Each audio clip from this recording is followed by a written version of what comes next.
रोजाना एक हदीस शरीफ सीखने के लिए हमारे चैनल को सब्सक्राइब कीजिए।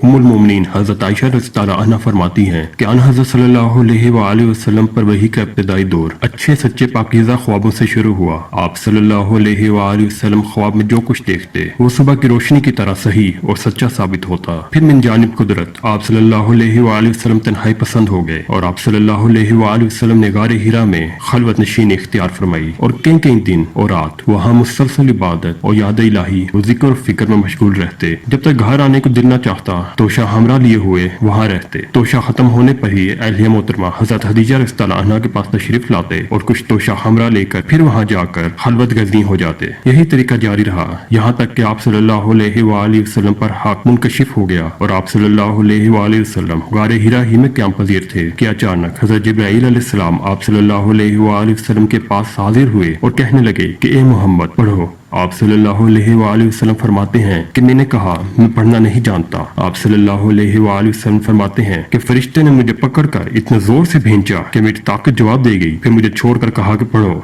मैंने फिर वही जवाब दिया कि मैं पढ़ा हुआ नहीं हूँ। इस फरिश्ते ने मुझको नहायत जोर से भेजा कि मुझको सख्त तकलीफ महसूस हुई। फिर इसने कहा कि पढ़। मैंने कहा मैं पढ़ा हुआ नहीं हूँ। फरिश्ते ने तीसरी बार मुझको पकड़ा और तीसरी मर्तबा फिर मुझको भेजा। फिर मुझे छोड़ दिया और कहने लगा कि पढ़ो अपने रब के नाम की मदद से जिसने पैदा किया और इंसान को खून की फटकी से बनाया। पढ़ो और आपका रब बहुत ही मेहरबानियां करने वाला है। बस यही आयतें आप सल्लल्लाहु अलैहि वसल्लम हज़रत जिब्राईल अलैहिस्सलाम से सुनकर इस हाल में गारे हिरा से वापस हुए कि आप सल्लल्लाहु अलैहि वसल्लम का दिल इस अनोखे वाक़ये से कांप रहा था। आप सल्लल्लाहु अलैहि वसल्लम हज़रत खदीजा के पास तशरीफ लाए और फरमाया कि मुझे कंबल उड़ा दो, मुझे कंबल उड़ा दो। लोगों ने आप सल्लल्लाहु अलैहि वसल्लम को कंबल उड़ा दिया। जब आप सल्लल्लाहु अलैहि वसल्लम का डर जाता रहा तो आप सल्लल्लाहु अलैहि वसल्लम ने अपनी ज़ौजा मोहतरमा हज़रत खदीजा रज़ियल्लाहु अन्हा को तफसील के साथ ये वाक़या सुनाया और फरमाने लगे कि मुझको अब अपनी जान का खौफ हो गया है। आप सल्लल्लाहु अलैहि वसल्लम की अहलिया मोहतरमा हज़रत खदीजा रज़ियल्लाहु अन्हा ने आप सल्लल्लाहु अलैहि वसल्लम की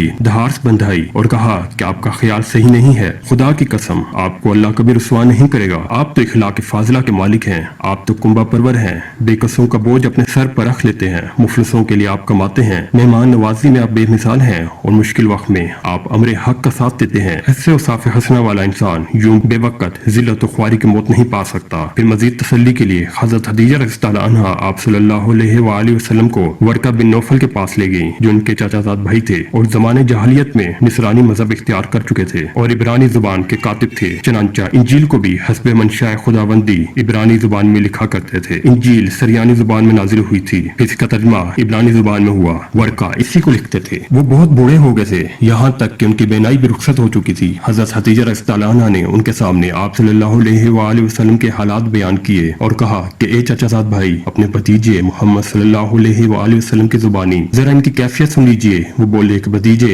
आपने जो कुछ देखा है इसकी तफसील बताओ। चनांचा आप सल्लल्लाहु अलैहि वसल्लम ने अज़ल अव्वल ता आखिर पूरा वाक़या सुनाया जिसे सुनकर वर्का बेख्तियार होकर बोल उठे ये तो वही नामूस है जिसे अल्लाह ने हज़रत मूसा अलैहिस्सलाम पर वही देकर भेजा था। काश मैं आपकी सहद नबुव्वत के शुरू होने पर जवां उम्र होता। काश मैं इस वक्त तक जिंदा रहता जबकि आपकी कौम आपको इस शहर से निकाल देगी। रसूलुल्लाह सल्लल्लाहु अलैहि वसल्लम ने यह सुनकर ताज्जुब से पूछा कि क्या वो लोग मुझको निकाल देंगे हालांकि मैं तो उनका सादिक और अमीन वो मकबूल हो। वर्का बोला हाँ ये सब कुछ सच है मगर जो शख्स भी आपकी तरह अमर हक लेकर आया लोग उसके दुश्मन ही हो गए। अगर मुझे आपकी नबूवत का वो जमाना मिल जाए तो मैं आपकी पूरी मदद करूंगा। मगर वर्का कुछ दिनों के बाद इंतकाल कर गए। फिर कुछ अरसे तक वही क़यामत मौकूफ रही।